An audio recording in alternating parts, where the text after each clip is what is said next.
What's up? What's happening? Welcome here to Lacrosse Now. Travis Eldridge back with you again this week. We've got 1 week under our belts in the women's game. Week 1 finishing up on the men's side as well after an entertaining week 0. And this whole weekend right here, exactly why we love college lacrosse and really why we love sports in general, because we had unpredictable results all over the map throughout this weekend on both the men's and the women's side. We're going to break it all down. We've got John Galloway, fresh off Jacksonville's big win over Duke for the second year in a row. Jacksonville head coach John Galloway joining us. And Kylie Ohlmiller going to join me a little bit later in the show. We're going to go game by game, all the biggest games in the women's action from this past weekend. We're going to break down for you with Team USA's Kylie Ohlmiller. She'll also be with us as an analyst on Lacrosse TV for a bunch of games this year on the women's side as well. So excited to have Kylie join me later on in the show. But I want to start with some of the unpredictable things we saw on the men's side, and I'm going to walk you through what they mean. Because really, this time of year, what we're trying to figure out is, like, what do February results mean? Do they mean anything? I mean, if we've learned anything from Duke over the last several years, is that February lacrosse results a lot of times don't mean a whole lot. So I'm going to try to decipher some of the results we saw this past weekend and what they may mean moving forward, or at least what they mean now for how we view some of these teams on the men's side. So why don't we start with, to me, the one I didn't see coming, which was Loyola beating Maryland 12-7, your final at Mount Ridley. It was a great atmosphere at Loyola for this one, as you would expect when you've got the defending national champions in town. I'm going to start with Loyola because for this one, there was not a lot of talk in the preseason about the Greyhounds, which has been unusual for this team. This team has been very good as of late, but with BU's emergence last year, the fact that the Terriers bring back a ton in the Patriot League felt like maybe BU was the team to beat in the Patriot League. Lehigh obviously has some things coming back as well. So Loyola almost felt like the forgotten team. Well, not anymore, because they come up with this gigantic win. They get a huge performance from Luke Stout with 19 saves. And then you see BU losing to Vermont. So for me, for Loyola, what does this mean?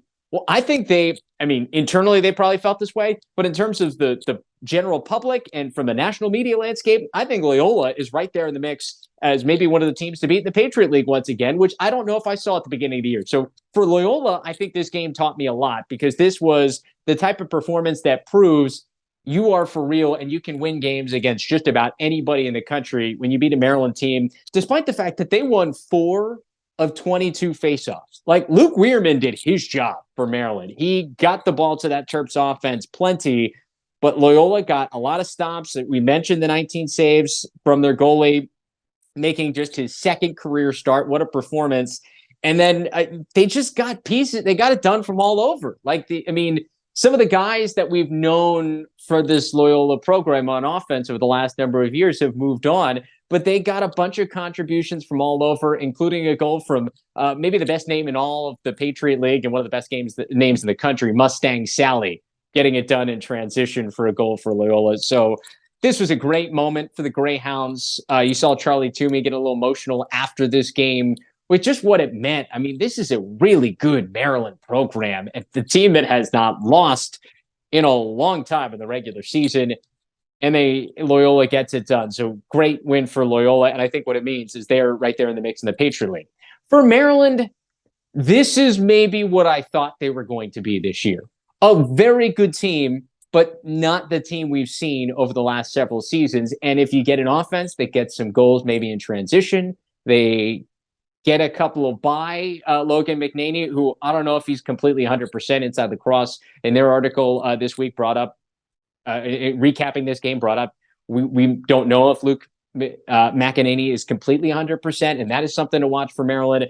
But at the end of the day, like, the offense has to prove it. And it felt like they proved it against Richmond. I thought that Richmond game may have been a bigger test for them than against Loyola, but it turns out that they were able to handle it against Richmond. Not quite the same against a Loyola team. They got a hot goalie. And so a Maryland offense then in the last couple of years, because of what they had, could run into a hot goalie or a hot defense and still figure out a way to get 11, 12, 13 goals.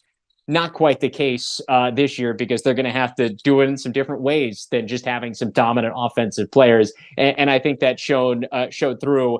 it's certainly not time to panic.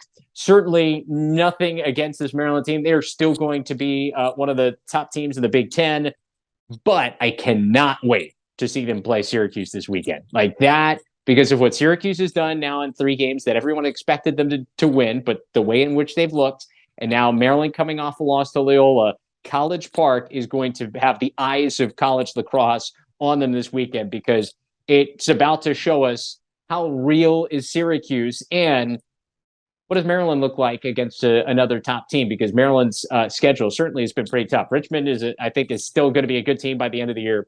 Loyola certainly has shown us now that they're a good team, and Syracuse seems to look like a much improved team from the team we saw a year ago. So Syracuse, Maryland, a game to watch. But Maryland, not time to panic, but certainly some things to take away, and maybe they are exactly who we thought they were going to be. A very good team, just not quite to the level we've seen the last couple of years for the Terps. All right. Speaking of the Big Ten, it was a big day for Johns Hopkins. They upset Georgetown at home with 13-12. Another game I quite frankly didn't see coming. I mean, this Hoyas team, coming off the loss to Delaware in the NCAA tournament last year, you bring in the transfers. They felt like they were a determined bunch to come out firing again and give a lot of credit to Hopkins. I mean, this has to be Hopkins' biggest win since 2019 when they knocked off Maryland in the Big Ten semifinals. I mean, you go back through their last couple of seasons, they haven't had a win like this. And they come up with a giant one here early in the season. I think what it tells us is that, I mean, Hopkins, that win over Jacksonville last weekend, we're about to get to Jacksonville here in a little bit, that looks now like a really good win and should have proved to us like, hey, this Hopkins team is legit.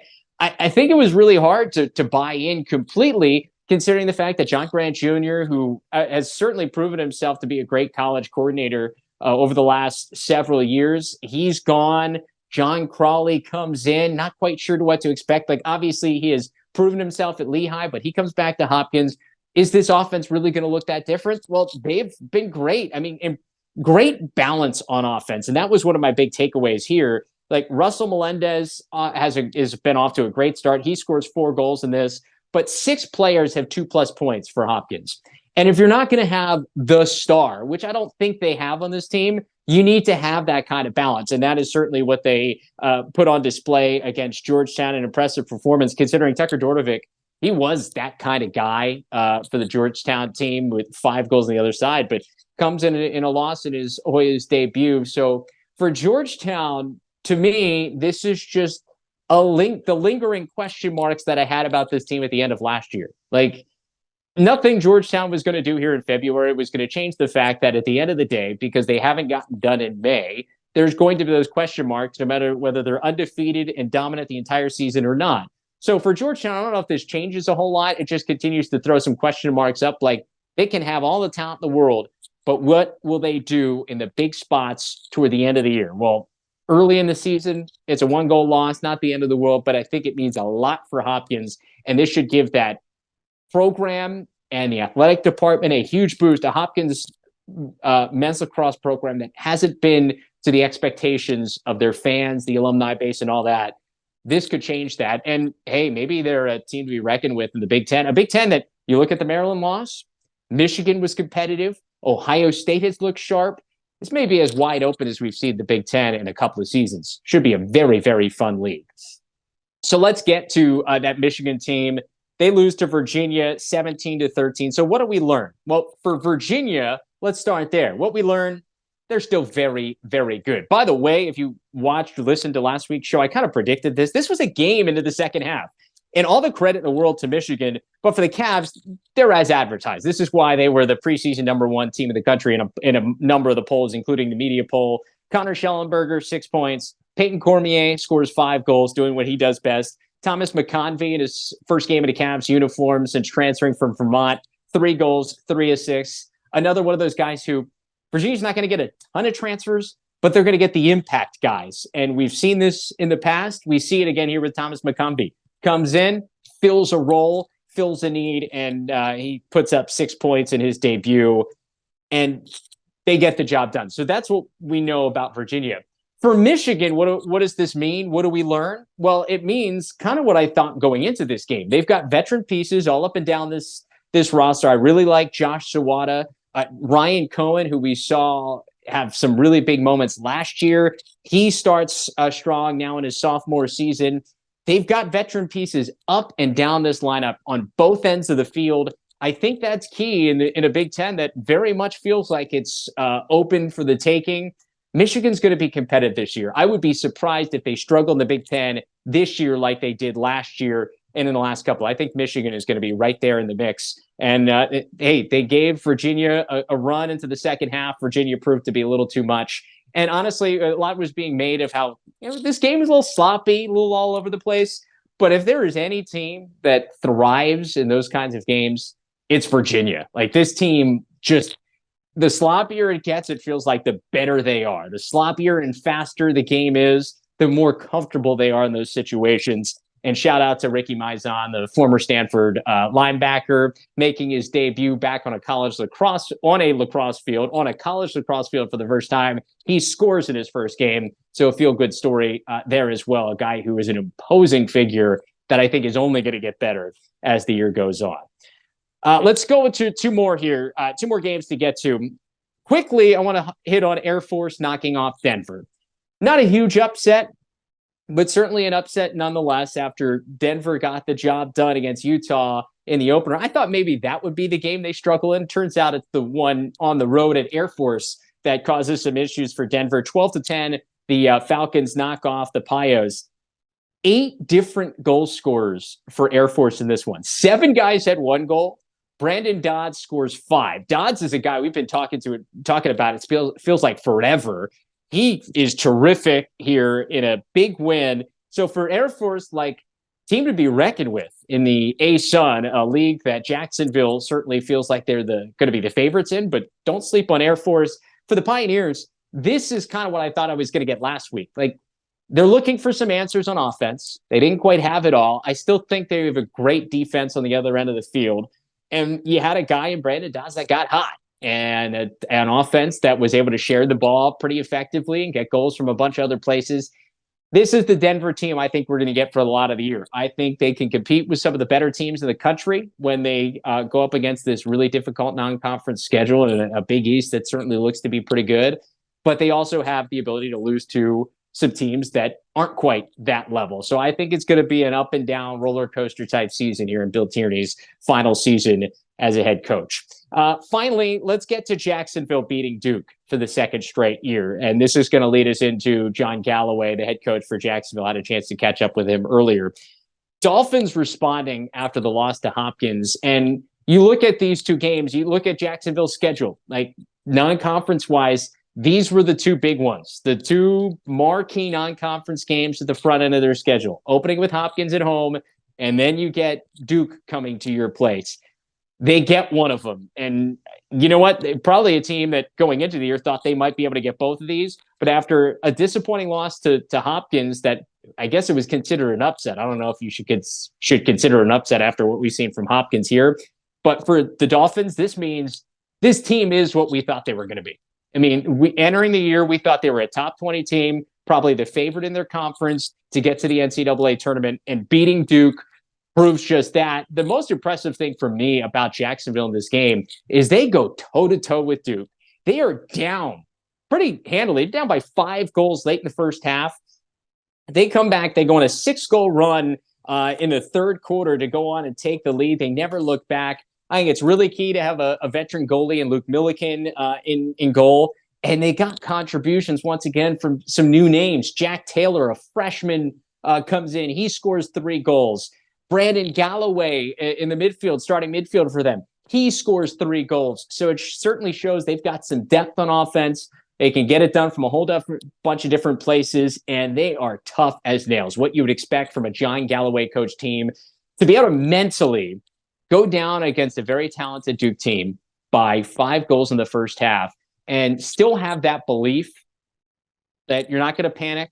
We still got this. We can still win this game. I think says a lot about the mental toughness and the heart of this Jacksonville team, a team that I still think, like we said at the beginning of the year, team that you expect to be a favorite in their conference, and a team you expect to be in the NCAA tournament. And as they proved with this win over Duke, they can beat just about anybody once they get there. So great win for Jacksonville. You have to be happy for John Galloway and the Dolphins. And they start things off 1-1, but they have a marquee victory over the Blue Devils. So let's talk some more about this win over Jackson. We got a chance to catch up with head coach John Galloway earlier today.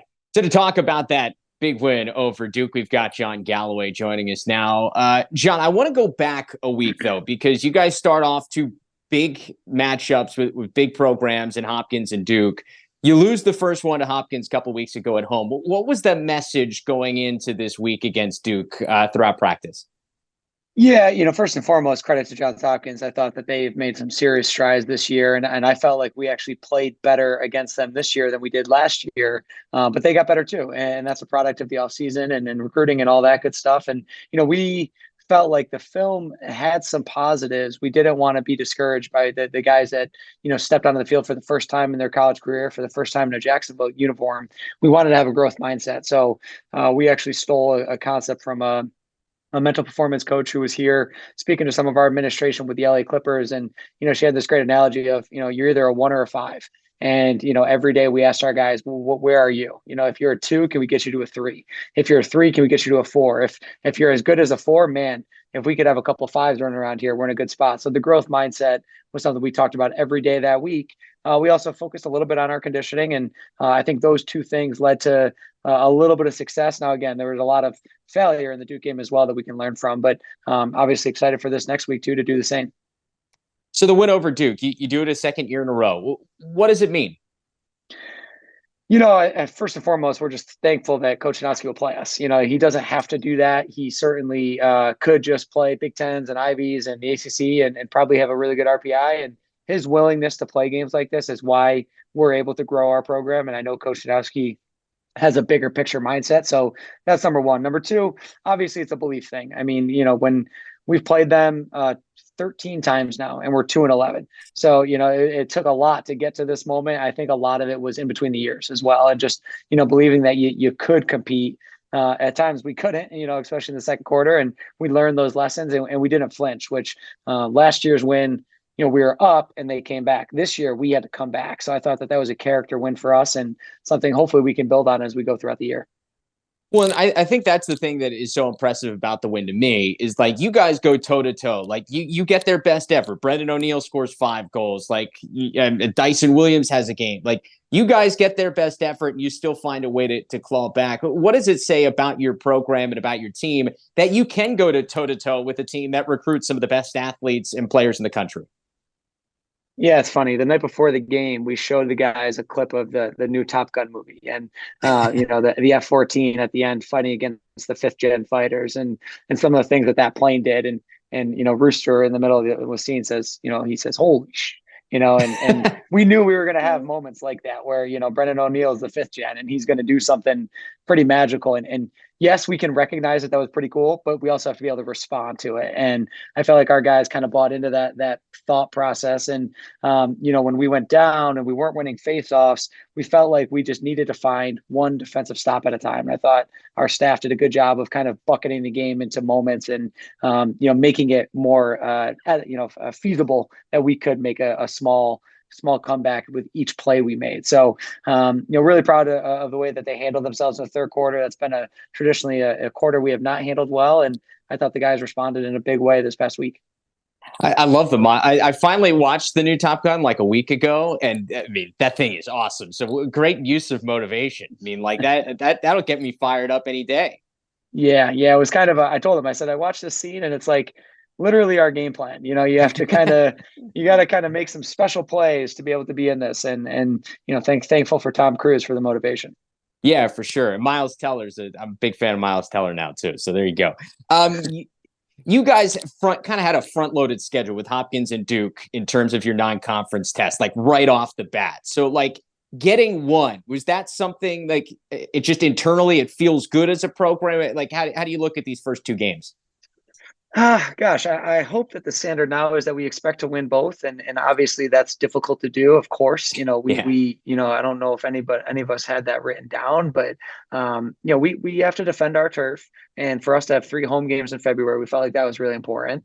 But now we go against a team in Marist who is really good in the conference, has 2 Tewaaraton finalists at the attack.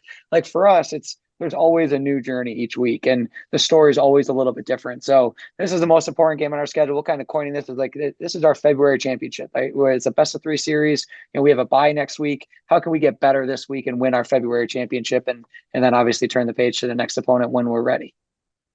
As a guy who's played the position at the level you have, what does it mean to have a goalie like Luke Milliken back, especially after all the experience he had last year in big games and big moments for you? Yeah, I mean, obviously he had some moments last year where you felt like, okay, we always have a chance to win. And going into this game, he early on wasn't making many saves. The ball was shaking a good amount, and we felt like he had earned the respect to be able to stay in there and keep fighting. And that's exactly what he did in the third quarter. And we still have Jason Quinto coming in on man down and stepping in those plays as well. So our goalie bullpen continues to stay together and stick together, and it's certainly continuing to be a strength of our team.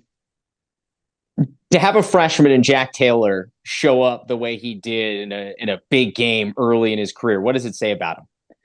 Yeah, at the end of the game, in the last 3 minutes, there were 5 freshmen running around on the field, and I looked at Coach B and Coach Brunel like, "What are we doing? Is this good or bad?" But Jack Taylor, Gavin Angel, Aaron Toguri, Nicky Brown, I mean, Will Hardy, all of those guys made plays in some capacity in the fourth quarter, and Jack Taylor is wise above his years. If you had a chance to meet him, if you see how he celebrates, he doesn't celebrate. I mean, that is the type of championship caliber mindset he has. He's brought a calmness to our midfield, and he's a guy that I think this is just scratching the surface of what he's capable of. I want to talk a little bit broader picture coming into this year and how you continue to build this program, because I think bringing in freshmen who can compete at this level against a team like Duke, I think says everything you need to know about where this program is. Like, you guys are continue on the rise. You continue to see it with the guys you can get in the transfer portal. Like, what's that pitch now as opposed to what it was maybe a couple of years ago when you guys maybe weren't the top 20 perennial contender and right there on the verge of making an NCAA tournament? Yeah, I think the pitch is just more holistic. What does the big picture look like for our program? You can come here, you can compete. You can compete against teams like Duke and Johns Hopkins. So your out of conference schedule is going to play against the best in the country. Okay, then you're going to go to the ASUN and you're going to have a chance to play in the NCAA tournament. And every kid's dream is to be playing lacrosse in May. And every year, regardless of how we do in the out of conference, we're going to have a chance to then compete for an at-large or an automatic bid. And then the second piece of it is, okay, socially look around. I mean, our alumni stay here. We live in an area where our guys want to be. We had, gosh, I felt like 100 alumni on the sidelines, but that's every week now because our guys stay and live in Jacksonville. So you come here, you often stay here. A lot of our families moved here. So for us, it's not just the lacrosse piece. It's what are we giving you holistically that is going to allow you to succeed as a person, as a player, as a student. And now you're starting to see a little bit of that belief because we've had guys go through the gamut, go through the process, and now have stuck with us. So that for us is, when you put on this logo, are you proud of it?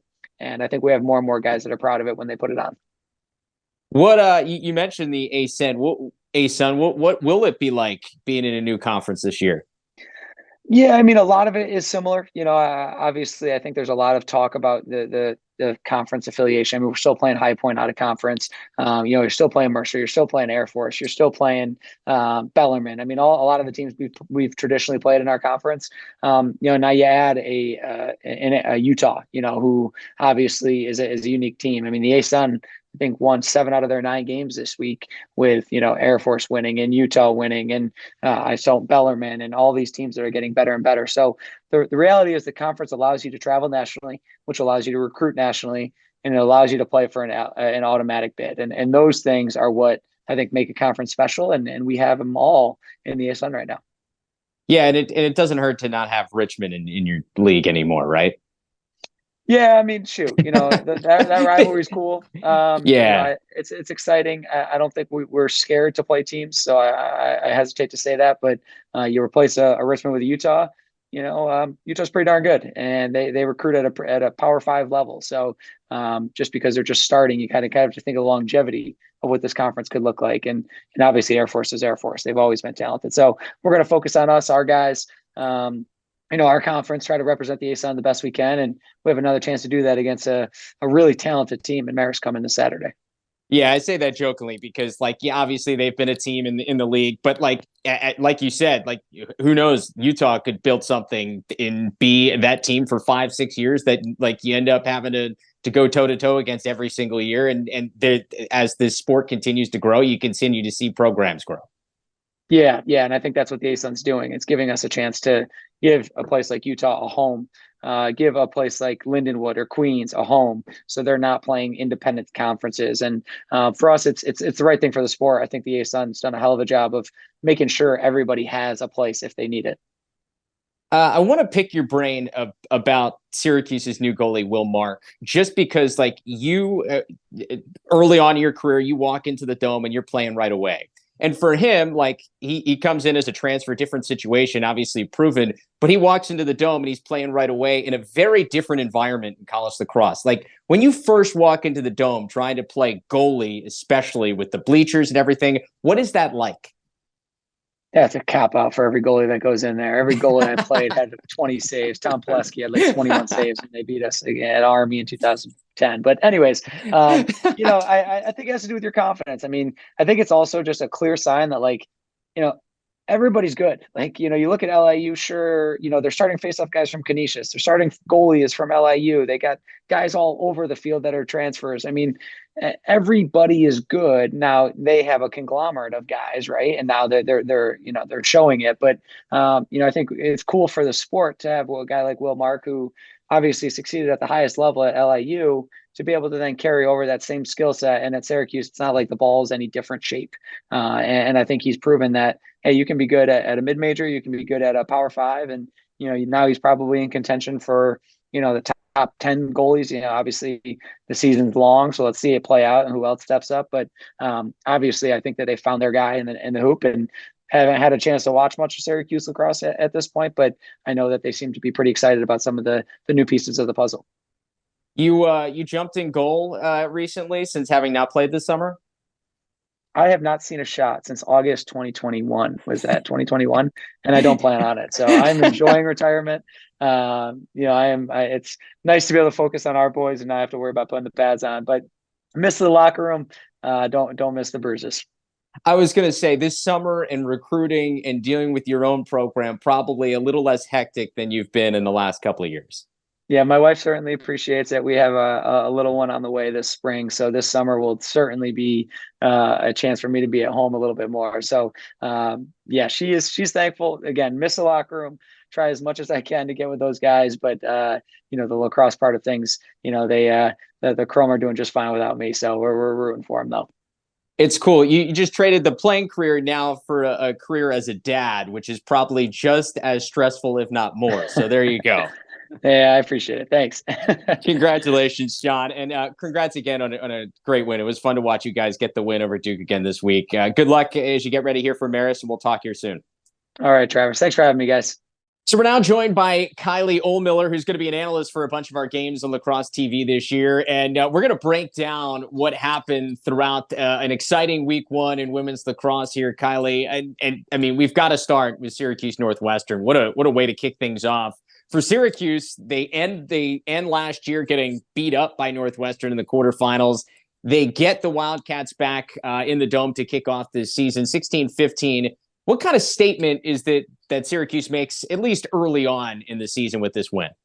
Yeah, I mean, I think that's a game that you expect to be a thriller, right? And they did exactly that. They brought the energy, they brought the talent, and something that I was really excited to see personally was a lot of these big-time, big-name players coming back from massive injuries and standing on their heads and being like the awesome athletes that they were in this game. You saw Izzy Skane, Emma Ward, Meg Carney, Megan Tyrell, everyone just, kind of coming out there and just doing a great job on the individual front. But yeah, I think for Syracuse to step out there and say, hey, this is game one, and it means a lot because Northwestern ended our season last year. They did a great job at making a statement moving forward into this upcoming week against Maryland. Yeah, I think maybe no two programs embody the fact, like, we're hurt more than injuries the last year than these two, especially Syracuse. It seems like every year they've had a couple of key players go down. One of the players that wasn't injured last year was Megan Tyrell. She's a preseason player of the year for USA Lacrosse Magazine, a reigning Tour-a-thon finalist. But I feel like she may be the least spoken about star we have in the women's game. What did you see from her? She obviously had a big game with 8 points to kick things off. Yeah, I think she's definitely a massive leader on that team. You could tell that everyone kind of just rallies around her, and Kayla Trainer and her staff really trust her with the ball in her stick in big situations. And, rightfully so. She's got the assists, she's got the goals, she's able to finish, she's able to feed. And I think she does everything the right way. And I think that as this season goes on, you're going to see her step into more of that stardom role. And I'm excited to see it. You mentioned Izzy Skane, 5 goals, 2 assists coming off the knee injury last year. Was there something that you're looking for? I mean, obviously you're recovering from an injury yourself. Like, was there something you were looking for her to kind of show, or maybe she's trying to prove to herself coming off that injury, kind of to show that she's back? Because, I mean, stat line wise, it seems like she's back. Yeah, she's back for sure. Izzy Skane is back. I think that is definitely something that she's definitely has been looking forward to for the last, I'm sure, year and a half or so. And yeah, like you said, going through injury right now, it's really exciting for me to be able to watch these players know that they put in the work to be able to get back on the field and do what they love. And hopefully I'm, working to do the same thing this upcoming summer for AU. But yeah, I think it's just a really exciting thing to see people back on the field, knowing how devastating it was to not only them, but their team, their community, to be able to step back out on the field and just do what they do best and almost look even better than they did beforehand, like Emma Ward and Izzy Skane. They looked fantastic in that game, and it was exciting. Let's move on to a game I was really excited about because I was kind of intrigued by Stanford, Virginia. I kind of kicked things off on Friday night out west. Virginia wins 14-11, which I think I was a little bit surprised by. I think I bought into Stanford a little bit more. Still a pretty young team. What did you take away from that one? Yeah, definitely young. I think it was a great game. I think there were 7 different goal scorers for Stanford's team. So I think that that's a massive thing to see moving forward. And I think that Virginia just dug in deep. They had that nice scrimmage preseason with Hopkins where they lost by 1 goal. And I think that they definitely learned some things as a team and brought that into this game, brought that out west, and were able to kind of take a really talented young Stanford team all the way through to the nail. And, 14-11, that's a great game. So, yeah, it was definitely an exciting one to see. And I think early on, we're in February. I think that's what a lot of coaches say is whether you win or whether you lose in these early on games, it's great to see what you can really, get better at as you go into the upcoming games. Well, and it feels like Virginia, and maybe they don't have the high-end star, but it seems like the balance that they have, especially on offense, we saw a little bit of that in the win. Yeah, absolutely. Saw a lot of that in the win. You saw Ashley McGovern, Rachel Clark, Jamie Biscup. You had 4, 3, and 3 goal scorers on that stat sheet. So definitely a couple different threats on that offense. And yeah, I think it's going to be an exciting team to watch. Maybe even a sleeper pick when it comes to those top 10, top 20 looks. Yeah, they've got to compete in the ACC, which we're going to get to now because you got a Boston College team that loses Charlotte North, but no North, no problem. They blast USC 14-3 at home. I mean, it was a good reminder of how talented this team is because you go with the stats. Jen Medjid with 5 goals. McKenna Davis goes off for 7 points. Belle Smith has 3 goals and an assist. I mean, it was easy to forget because Charlotte North was so great the last 2 years. But this team has been so much more than just her, and they're proving it again now because they have talent everywhere. Absolutely. And, I think it's really great to see these players stand out and, get this recognition as well, because they always have, contributed to the wins in the national championships. And Charlotte North will be the first one to tell you that herself. And I thought the really cool part about that, watching them kind of come out with that dominating 14-3 win over USC to start off the season. There's Rachel Hall in the cage, and then there's freshman goalie Shea Dolce. They both got some playing time, which I think is going to be a really fun asset for them to have 2 star goalies, one as a veteran, one as a beginner, and just having that backup in the cage. I mean, that is just fantastic and just another threat to add to our already accomplished BC team. You, throughout your career, obviously kind of go through it in college. Like, what's it like for a player like a Belle Smith who obviously has been a great player, but now all of a sudden, because some of the stars ahead of you graduate, Now you're asked to maybe do a little bit more or fill a different role. What's that like as you come up through college? Yeah, I think Belle Smith has been a star in her own right this whole time. For sure. And I think that she is just absolutely going to go off this season. I think that she absolutely has had leadership roles in the past couple years within that team. And I think they do a great job at sharing those leadership roles. And it seems like a great locker room to be a part of.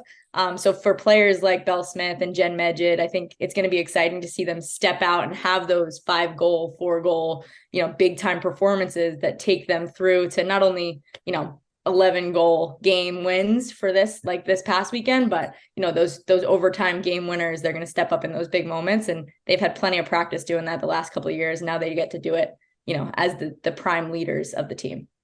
Yeah, I think this game was just the perfect reminder of how good these recruiting classes have been for Boston College the last couple of years. Like, they started going to Final Fours, and those recruiting classes just got even better for Acacia Walker-Weinstein. Like, I mean, they were good already. They continue to get better, and we're now seeing kind of the fruits of that labor. Mm-hmm. Absolutely. And I think that could be a theme, all the way going across a lot of these teams that we're talking about, not only from this past weekend, but coming up this upcoming weekend. I mean, the freshman classes in a lot of these programs are fantastic. I think we're seeing a lot of the talent upcoming now is just so incredible. The stick work, the speed, the strength, the power of these women it's amazing. And it's something that a lot of me and my teammates talk about now, and we kind of laugh about it and we say, wow, we did not look like that when we were freshmen. So it is really exciting to watch the level of talent that's coming in as 18-year-olds, and being able to step up and play at this level just makes all the more fun for, us fans and viewers to watch. That's the perfect transition to a brand new program in Clemson. They beat Wofford 23-1. Now, them winning, I don't think is a surprise. This team, if you followed it, has brought in a bunch of transfers from big programs all over the country. Allison Kwolek's doing a great job in terms of bringing talent in there. But this does not look like a first-year program. Like, this looks like a team that could compete with some of the top teams in the ACC right away. Absolutely. I think this was a statement win too. I think they knew that there was going to be a lot of eyes on them, and at the same time, they've been working for a while now, this group, and just waiting for a chance to get to a game day. So I can only imagine what that locker room looked like and what those huddles sounded like. There must have been a ton of energy, and that transferred really well onto the field for Clemson this past weekend. I mean, 23-1, that's just, a dominating win. You have Hannah Hilkoff and Gianna New with 5 goals each and 11 different goal scorers. Like, that is something to be said about a program that is working from all angles. It's really going to be exciting to watch them play. Yeah, and having followed Allison Kwolek, what she did at Richmond, like, built that program into a top 15 perennial team over the last couple of years. She takes this new job, and I think we see it with Pitt. Like, if you're a big named ACC program that's adding women's lacrosse, like, what a recruiting pitch. Look at these facilities at Clemson. You're going to be in South Carolina. There's a beautiful campus, and you can come play against the best teams in the country. Like, it's a tough one to argue with if you're a young player having a chance to go jumpstart this program.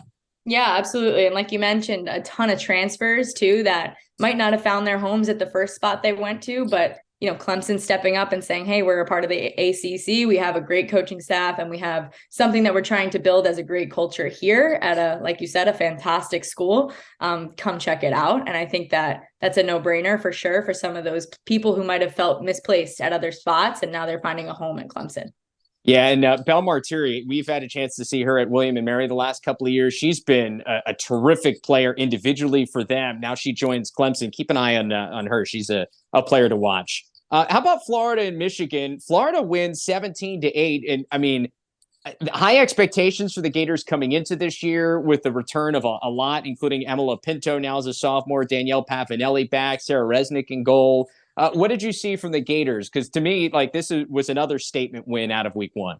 Yeah, absolutely. I think, one thing to note about this is Michigan comes into Florida after just beating Jacksonville 2 days prior. So something we mentioned off air before was, Michigan just kind of thinking about being one of those teams that played 2 games this weekend, which was, something that you usually do later on in the season.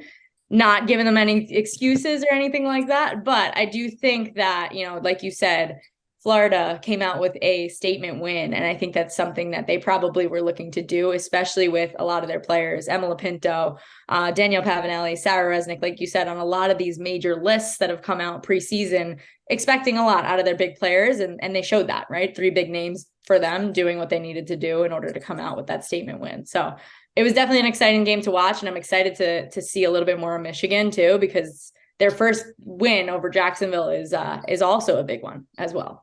Yeah, it's interesting. The 2 games over the course of the weekend, the second time, like for Florida, that can go one of 2 ways. Either Michigan has all the first game nerves out of the way and they can jump out to an early start and use that. Or it's like, well, 2 games in the Florida heat when we're not used to it can catch up to you. So I always think it's interesting how that plays out. Jacksonville, you mentioned, they also have a tough one against Rutgers. Rutgers gets the win. Scarlet Knights a chance to build on some momentum they had toward the end of last year when they beat Northwestern in the Big Ten tournament. They could surprise some people this year. I think so. And I think with their ranking, they got ranked, I think, much higher than a lot of people were anticipating, even with that big win over Northwestern last year. But I think they deserve it. I think it's a great program that they've built up over there. It's a very gritty team. It seems like a culture that is, what a lot of people want to be a part of. And I think that, even though the score was low scoring in this game, it was only a 9-7 win for Rutgers over Jacksonville. I mean, they had 5 different goal scorers to keep it across the board, and both goalies for Jacksonville and Rutgers in this game had 10 goals apiece, just keeping it a tight game. And just goes to show, maybe that was just a defensive battle for this particular one, but I'm excited to see what Rutgers does this upcoming spring. All right, final game we're going to talk about here from week 1, Albany and Hopkins. Hopkins gets the win by 7. I've really liked what Tim McCormick did at Arizona State. He now takes over for the legend Janine Tucker there at Hopkins. Nice way to kick things off. I mean, I think that he could kind of build off of what Janine Tucker's done for so many years at a very good program in the Big Ten. Absolutely. I mean, I think that Hopkins is looking for a couple, big statement wins this season. I think they might get that under Tim McCormick, and it's exciting to see them have success right out of the gates. I know that transition can't be easy for a whole new coaching staff, for a team that's played under an incredible coach for years and years. So, just that big transition moment. I know that they had the whole fall to get to know each other and get to know the new coaching staff, and seems to be really working well and clicking well out on the field. I think that, again, another statement win. Albany's a great program. They're a tough team to play against. So a great win for Hopkins to get the season going. On top of everything, this also has to be an exciting week for you, because I know you've got KO 17 sponsored athletes all over the place with NIL. Mm-hmm. How cool is it now, like being out of college, having a chance to sponsor these athletes and contribute to what they're doing on the field, and now also get a chance to keep tabs of them every week? Yeah, I mean, listen, it gets me watching way more college lacrosse, which I absolutely love. I think it's more exciting to watch when you know somebody. That's just all sports, right? For sure.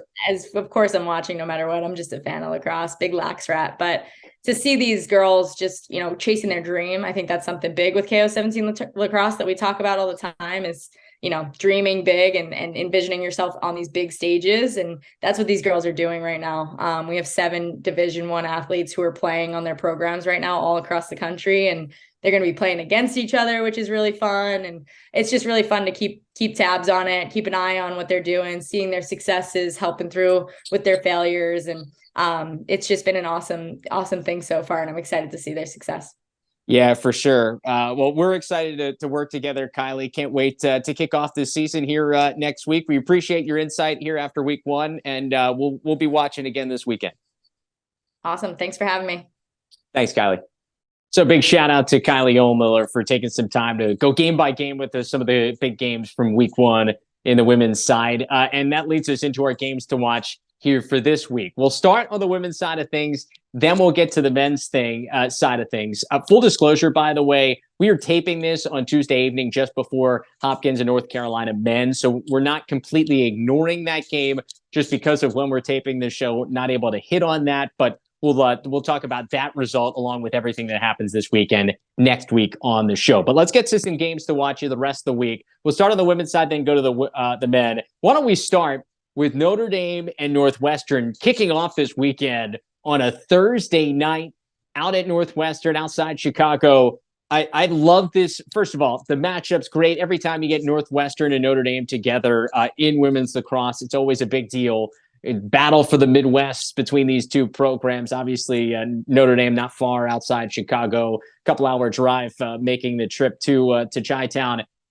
And I'm very interested to see what this Notre Dame team has. Like, I really like Madison Ahern and Casey Choma as the top stars for this Notre Dame team, taking another run at this thing. Felt like they got off to a slow start last year, and there were some games probably early on that if a couple things go differently, they win, and they may have been a different team toward the end of the year, but they certainly proved in the ACC tournament that they can hang with the best teams in the country. So I'm interested to see Notre Dame against a Northwestern team that's coming off a loss to Syracuse in the Dome over the weekend. So cannot wait to see this one. I think we can learn a lot about both programs. How does Northwestern respond? What does Notre Dame do against this kind of talent? Speaking of Syracuse, coming off that win at home over Northwestern, they've got another gigantic game in the Dome Friday afternoon, 3 p.m. Eastern time, as they welcome Maryland. I mean, talk about a way to start the year. Syracuse starts against Northwestern, top 5 team. They followed up with Maryland now, another top 5 program. That win over Northwestern, I think, has to be the most impressive win on the women's side to date here this year. It's one weekend, but so not going out on a limb there, but most impressive win to date. You followed up with a win over Maryland. It proves to everybody Syracuse is for real. So really tested themselves here. Kayla Trainer's group out of the gate. Cannot wait to see this one. And I think it's going to be another classic, just like we saw with that Northwestern game. Really good. Syracuse seems to be getting healthy here. And this Cuse team seems to be on a mission because they've been close for a number of years. They've been close. Final Four, national championship game. Haven't quite gotten over the hurdle. Feels like things are open this year for somebody to go out and grasp being the top team in the country. Syracuse wins this game.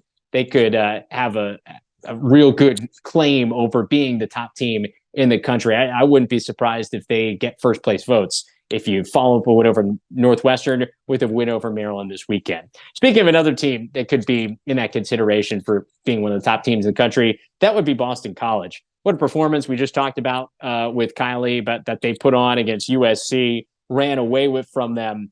And they go to Northwestern on Sunday. So Northwestern, not one game to watch this week, but they've got 2. I mean, you welcome Notre Dame on Thursday to then welcome Boston College on Sunday. This could be an 0-3 Northwestern team, like legitimately, and I could still think they're a top 10 team in the country. That's the crazy thing about this starting schedule for the Wildcats. I do think they get one of these 2 games this weekend, but I'm just saying it wouldn't be out of the realm of possibility. This Boston College team is good, so they go out there. You're going to be playing in the field house at Northwestern. It's a unique environment out there. How does Boston College handle it now without Charlotte North? Didn't matter here in the first weekend. Very excited to see that game. And there could be some major fireworks between these 2 offenses because they may be 2 of the best in the country. So Boston College, Northwestern, Sunday, 1 p.m. We don't have football anymore, so lock into that. That should be terrific. So let's go to the men's side now. And speaking of Syracuse, Maryland, we get the men's matchup this weekend as well. And I'm just as excited to see this game as I am as this Maryland-Syracuse women's matchup.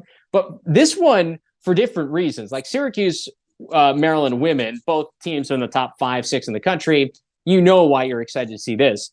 For Syracuse, Maryland men, this is like a prove yourself game. Certainly for Syracuse, this is a team that's taking care of business in their first 3. They get back-to-back wins over teams they were supposed to beat this past weekend on Friday and Sunday. So they're getting the job done. Joey Spallino looked great, especially in that win on Friday after he had the tough shooting performance in his debut last week against Vermont. So for Syracuse, they've done what they're supposed to do until now.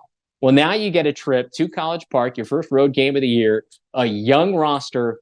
What you got? This is prove yourself time for the Orange. And for Maryland, it's prove yourself time because you're coming off the loss to Loyola. What Maryland team are we going to get here? You know they're always going to be tough, but do they have the offensive firepower? If Syracuse goes out and can put up some numbers at the other end, can Maryland answer? So I am so intrigued by this matchup. I think we're going to learn a lot about both of these programs, how Maryland responds after the loss, now with some different pieces in there, especially on offense, who continues to step up as the leader on that end of the field. And for Syracuse, a young, talented team Can you go on the road and can it travel? So can't wait for that matchup. Another matchup I can't wait to see Friday, kind of kicking off the weekend like the Thursday women's game. Friday, Denver at Duke, 4 p.m. Eastern time. Maybe our last chance to see the two winningest coaches in Division I history do battle as John Danowski and Bill Tierney meet on the field for the last time in the regular season. Bill Tierney, of course, retiring at the end of the year. And for Denver, first of all, both teams coming off a loss. But for Denver, can you now step up to the competition? You lose to Air Force on the road. Now you got to go across the country to play a very talented Duke team that is certainly going to be hungry after losing this past weekend and after missing the NCAA tournament a year ago. How does Denver's team that has plenty of unknowns, we're still trying to figure out exactly what they are, how do they match up against one of the most talented rosters in the country in Duke? Another thing I think we're going to learn a lot about Denver, and we're going to see just what kind of mental toughness and what kind of want and fire does Duke have coming off the loss. And then finally, Sunday, to help finish things off, North Carolina makes the trip to Ohio State to play in that brand new Buckeyes lacrosse facility. Jack Myers has been really good, at a great first weekend. It was a little bit more quiet this weekend, but they didn't need him as much as they beat Cleveland State, the Buckeyes undefeated to start the year. For North Carolina, there's very similar to Denver, like a bunch of pieces, there's talent there, but who's going to step up in big moments and make big plays when the Tar Heels need them to? And for Ohio State, for Jack Myers, like when you continue to step up the competition and compete against ACC level defenses, are you going to continue to put up big numbers and be in that Tewaaraton conversation at the end of the year? Because I really think Jack Myers can be a Tewaaraton finalist by the end of the season if he continues to go on this progression. But we're going to learn a lot about Jack Myers here in these next 2 weeks. Ohio State gets North Carolina this weekend, and then they play Virginia the following weekend. So 2 ACC teams on back-to-back weeks. What do you got, Buckeyes? You win both of these games, maybe we're talking about Ohio State as the team to beat in the Big Ten. Just saying, I think this is a really good Ohio State team. And as we talked about earlier in the show, I think it could be a wide open Big Ten. So there you have it, my 3 games to watch on both the women's and the men's side this weekend. Hopefully you enjoy some fantastic lacrosse. Got football out of the way. Super Bowl's done. So it's college lacrosse season in full swing. We got the Ivy League joining us this weekend as well. So can't wait for that. And we will break it all down next week for you. Coming back at you next Tuesday, as we'll also be joining you after our game of the week. First 2 games of the week that we are doing here on Lacrosse TV, as we got a doubleheader from Drexel. Drexel women taking on the Maryland women, and the Drexel men taking on Lafayette next Tuesday, February 21st. So we've got lacrosse now and a doubleheader for you coming your way next week. Excited for that, but for now, it's all the time we've got. We'll see you next Tuesday.